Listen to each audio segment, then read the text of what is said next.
आपके क्लास में क्वेश्चन आता है कि अवस्था फलन एवं पथ फलन को समझाइए। तो इसको एग्जाम में लिखने से पहले आप इसको थोड़ा सा समझ लीजिए, एकदम इजी कॉन्सेप्ट है।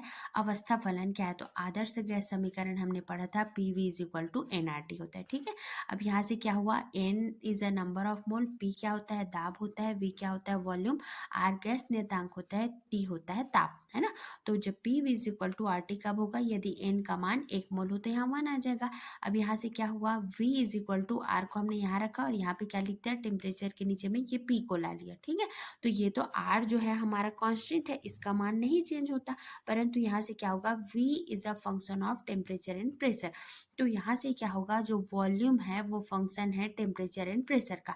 इसको आप ऐसा समझ सकते हैं कि एक एक आधा ग्लास पानी है, ठीक है। यदि उस आधे ग्लास पानी का मैं टेम्परेचर बढ़ा दूं तो क्या होगा, दाब भी बढ़ेगा, है ना।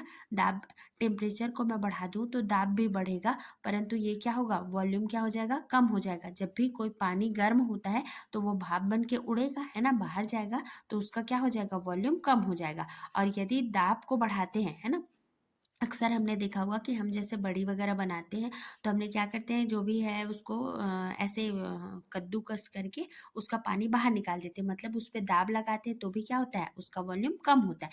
तो V means volume is a function of temperature and pressure, अर्थात आयतन जो है टेम्परेचर और प्रेशर पर निर्भर करता है। अब इसका परिभाषा क्या होगा, ऐसे फलन जिनके मानों में परिवर्तन सिर्फ परिवर्ती या वेरिएबल्स के मानों में परिवर्तन द्वारा निर्धारित होता है, इसे अवस्था फलन कहलाता है।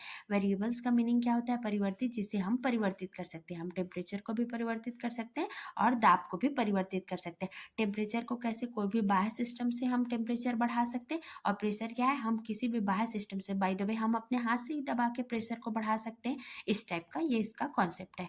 इसका उदाहरण क्या है, कुछ उष्मागतिकी अवस्था फलन, आंतरिक ऊर्जा इसे इंटरनल एनर्जी कहा जाता है, इसे E या U से दर्शाते हैं।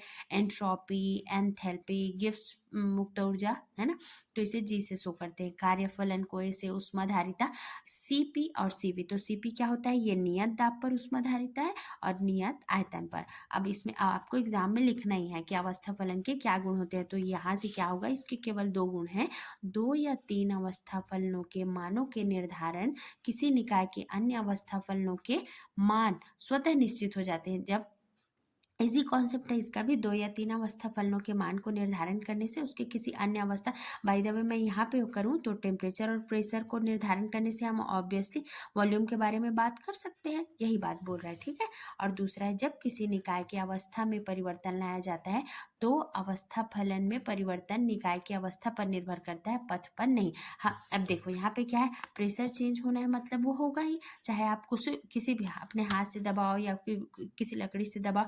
टेम्परेचर चेंज करना है मतलब चाहे तुम उसको इलेक्ट्रिक करंट से टेम्परेचर चेंज करो, इलेक्ट्रिक हीटर वगैरह से, या फिर आप गैस के बर्नर से उसका टेम्परेचर बढ़ाओ, पथ पर डिपेंड नहीं करता है, ये केवल स्टेट पर डिपेंड करता है, ठीक है।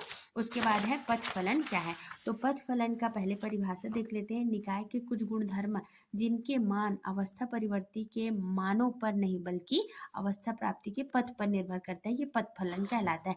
अब एक ग्राफ बनाएंगे हम, ये आप जब कभी भी अपने एग्जाम में ग्राफ बनाएंगे हमेशा उस ग्राफ का नाम लिखना है कि ये चित्र क्या है, A से B में लाने के लिए विभिन्न पथ। तो यहाँ से A प्रारंभिक स्टेट, ये प्रारंभिक अवस्था है A और अंतिम अवस्था है B। तो प्रारंभिक अवस्था पर तापमान है T1 और दाब है P1, है ना, और यहाँ पे B अंतिम अवस्था पर दाब P2 और ताप T2 है, ठीक है।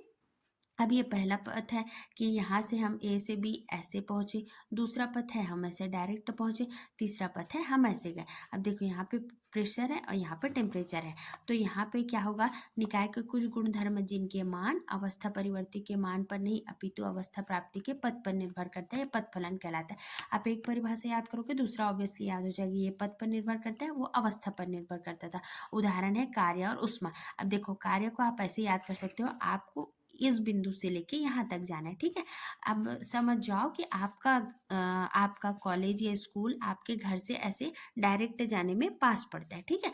अब आप ऐसे घूम के जाओगे तो आपको ज़्यादा कार्य करना पड़ेगा, यहाँ से ऐसे जाओगे तो आपको कम कार्य करना पड़ेगा। सेम ऐसी यदि इधर से ऐसे जाओगे तो भी आपको अलग कार्य करना पड़ेगा। तो उसी का ही हम व्याख्या करेंगे। निकाय की प्रारंभिक अवस्था A और अंतिम अवस्था B है, जहाँ पर ताप क्या है P1, ताप है T1 और दाब है P1, और अंतिम अंतिम अवस्था पर ताप है T2 और दाब है P2। ठीक है, अब यहाँ पे निकाय के अवस्था में 3 पद हैं, प्रथम पद, द्वितीय पद और तृतीय पद। तो देखो ये हुआ प्रथम पद, ये हुआ द्वितीय पद और ये हुआ तृतीय पद। ठीक है, अब यहाँ से ए और बी में जाने पर क्या होता है, दाब और ताप में। तो यहाँ से क्या होगा, हम परिवर्तन कैसे निकालते हैं, ये देखो यहाँ से क्या है, अंतिम दाब माइनस प्रारंभिक दाब, ये हुआ हमारा डेल पी, और अंतिम ताप माइनस प्रारंभिक ताप, ये हुआ डेल टी।